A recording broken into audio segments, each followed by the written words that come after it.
What's going on, Tamers? East here, and I got a question for you. How do you choose a deck for a team event? So at the end of this month, as of the recording of this video, there's a community event happening that's team focused, and I'm actually teaming up with some of the Korean players coming out for that event. They're actually flying in, I believe, that weekend, and I don't know what deck to play.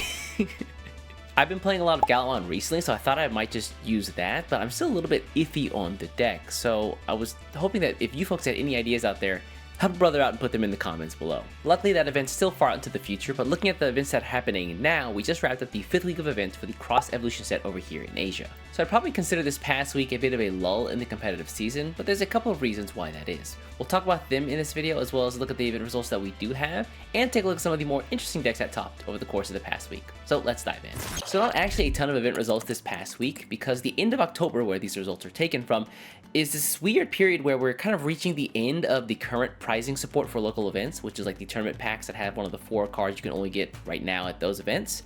And most folks have most of them, so there's not really a lot of reason to go to local events unless you are missing one of those cards. The new prizing support for locals will start at the beginning of November, featuring 4 new cards: the highly coveted Bishop device, Tyrannomon X Antibody, Shiramon, I think it's called Quelamon in the English version of the game, and the new Dokugumon. Keep in mind, we also didn't have any regional events happening either, so I think the next regional is going to be the Bandai Card Fest in Indonesia, and so I imagine players are keeping their stuff that they're testing pretty close to their chest as well, probably staying at home playing with close friend groups. I think after the Indonesia, we also have the second area qualifiers for Japan. I think there'll be 10 of those, and I'll definitely be keeping my eye on those results as well. Another reason I'm really excited for those area and regional qualifiers is because if you've watched the channel these past couple weeks, I think it's safe to say that Sakimon Ruin Mode loop is here to stay. And I really want to know how that deck does in a competitive environment. I'm gonna do my best to cover those events in future videos, so don't forget to subscribe to the channel to know when those videos go up, and for more Digimon card game content shoveled directly into your YouTube feed. More about this week though, I think this week featured lots of smaller events with some really interesting tops from things like Crossheart, Lilithmon, we also got Sea Animals, Jump Scare Numamon, and even decks like Force Vron. So this week let's focus on some of those decks and dive a little bit more into each of them. The first deck we're going to take a close look at is going to be Crossheart, where when this set first came out, I think many people tunneled into, myself included, the Xros 6 version of the deck, using some of the new level 4 and level 5 cards, but Crossheart actually has quite a large pool of cards to choose from, so there's actually lots of ways to build the deck. The list that you see here actually harkens back to the days of BT10, utilizing cards like the X3, X4, and X5 Shoutmon. It mixes in some of the lower level 3s and 4s from BT19, things like the Shoutmon, who can search out tamers and play them immediately and then save, as well as the Dorudamon and Ballistamon, who can auto-evolve when they're played. I like the use of the old Starmon here, who just gives nice easy draw and inheritance, as well as the older Sparrowmon, who can buff himself up a little bit to potentially survive some of those security checks.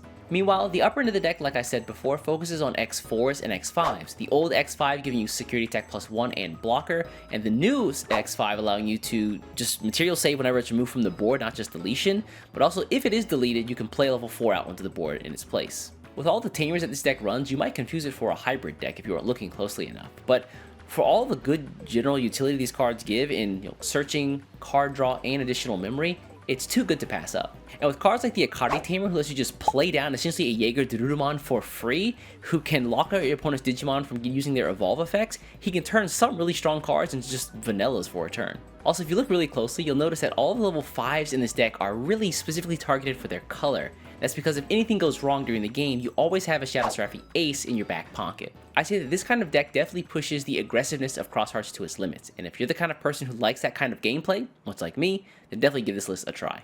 The Sea Animals and Aquatic engine definitely feels like the little engine that could at this point, where it started out with really shaky support, but with every set that comes out, it gets even better and better cards. And now with the new Liberator support as well, this is a really scary deck to fight against. This list actually comes out of Malaysia. I think actually Ensan, who is one of the major TOs for Malaysian Bandai events, actually ran with this list and managed to take down Purple Hybrid, Lord Nightmon X, and 2 Ancient Garurumons. Although I will say that his strategy for those games was to pray that your opponent bricks, so yeah, I guess it worked out. Divine Intervention aside, this list focuses on the new Ryugumon card with the coveted Decode ability, allowing you to play level 5 from its sources onto the board whenever it's removed. Now that combined with the ability to stack your source cards with things like the Tamer Yao King Lan, and then the other decode ability from the Marine Bullmon at level 5 to play level 4, means your boards become incredibly sticky. And to make matters stickier, we gotta get off this analogy ASAP, by the way. Your BT14 Gomamon, who has the inherent effect to just play him out on the board whenever it's deleted on your opponent's turn, means that you're gonna always have like 2 to 3 Digimon, even after your opponent destroys something on your board. Offensively, the deck is also really potent now as well. When you take a look at cards like the Promo Digimon, who can give a Digimon rush whenever you play it from sources. You've also got things like the BT19 Huangkunmon, who can make a Digimon unkillable by battle, and then in Inheritance make their attacks unredirectable, just taking blocker out of the equation entirely. All of this combined with the new BT19 Shangpenmon, who has security attack +1, the ability to unsuspend on evolve, and can give you 3 memory on evolve, means that this deck gets a ton of power to keep turns and generate even more firepower. Additionally, I think the deck has one of the most underrated removal cards in the game right now, which is Watatsumi Purification, bitchin' name by the way. But being able to just bottom deck one of your Digimon who has Decode in order to bottom deck one of your opponent's Digimon that is level 6 or lower is such a low bar for 5 memory. That combined with the fact that you're going to get a Digimon on board from the Decode, and you can bottom deck one of your opponent's Digimon, and if it's an ace, you're going to get the overflow penalty, so it's like a 2-cost option. This thing is amazing. So if you've been holding out on sea animals from the days of the EX3 Aegis it might be time to finally dive in. Each week I allow my champion level and higher YouTube members to vote on decks that they want to see featured in these Meta Report videos. And this week they voted overwhelmingly to see Force Vron. Okay guys, that's fine. As long as it's not Sakimon, I'm cool with it. Anyway, if you'd like to vote on decks that you want to see featured in these kinds of videos, consider becoming a champion level YouTube member or higher. You'll also get some other cool perks and bonuses like early access to my content as well. Again, I want to give a huge shout out to all the folks who do help support the channel and keep it going. And with that, let's take a look at Force Vron.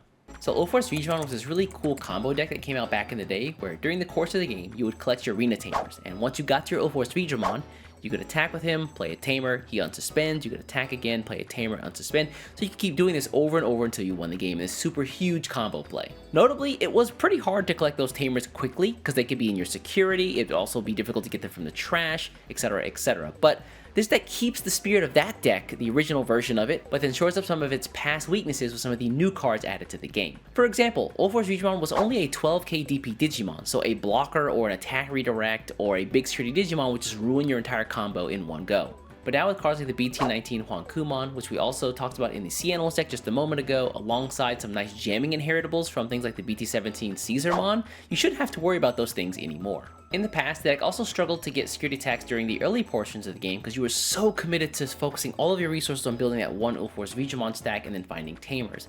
But now the list is a little bit more flexible using cards like the new Minami Urehara and the new Caesarmon and Labramon cards. The deck also has more ways to search out cards using the new Promo Vdramon, who can search out a blue Digimon with Vdramon in its name and a blue tamer. And speaking of search, I'm a little bit perplexed here. You see the 2 inclusions of the Wisteria Memory Boost on the far right side there. And keep in mind, Wisteria Memory Boost lets you search out the top 3 cards, a blue or a red Digimon. And there's no red Digimon in this deck at all. So my best guess here is that they don't want to search as deeply as a regular blue Memory Boost would, considering the Wisteria only searches 3 and the blue Memory Boost searches 4.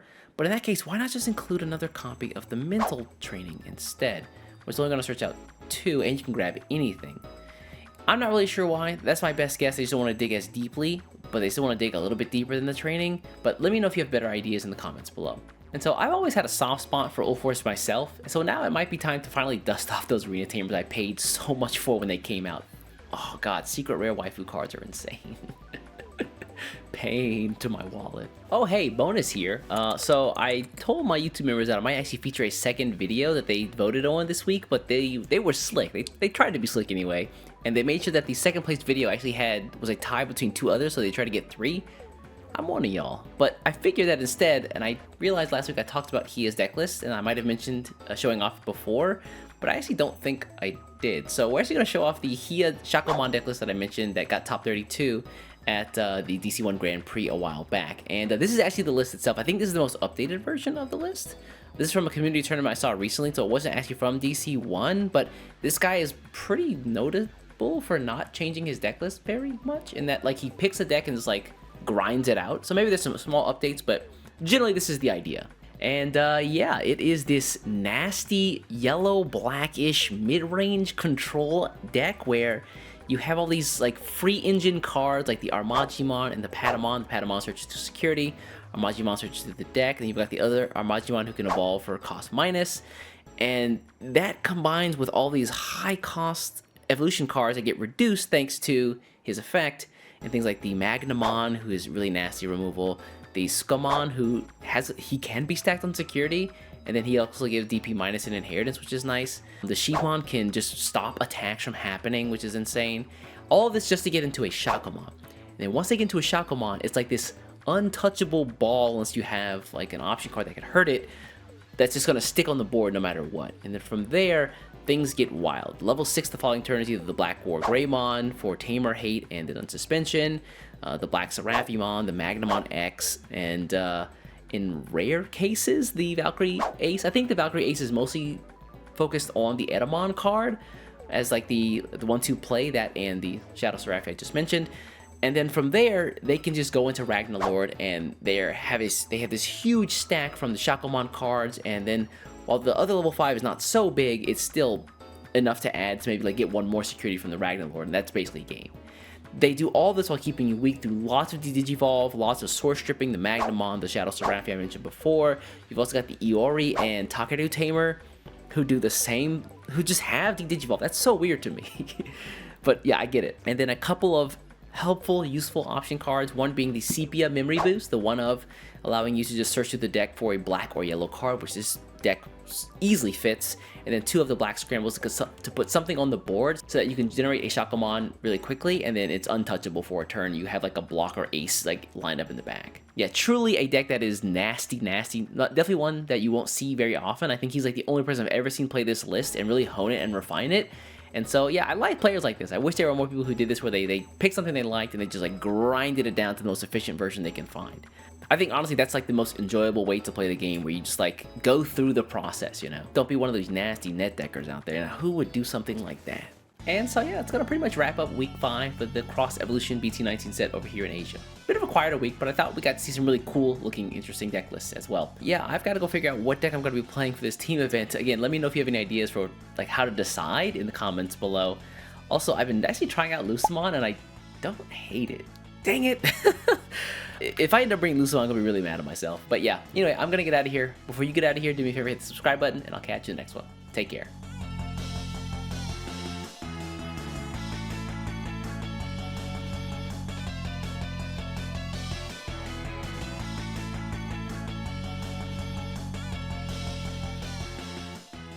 Dang it.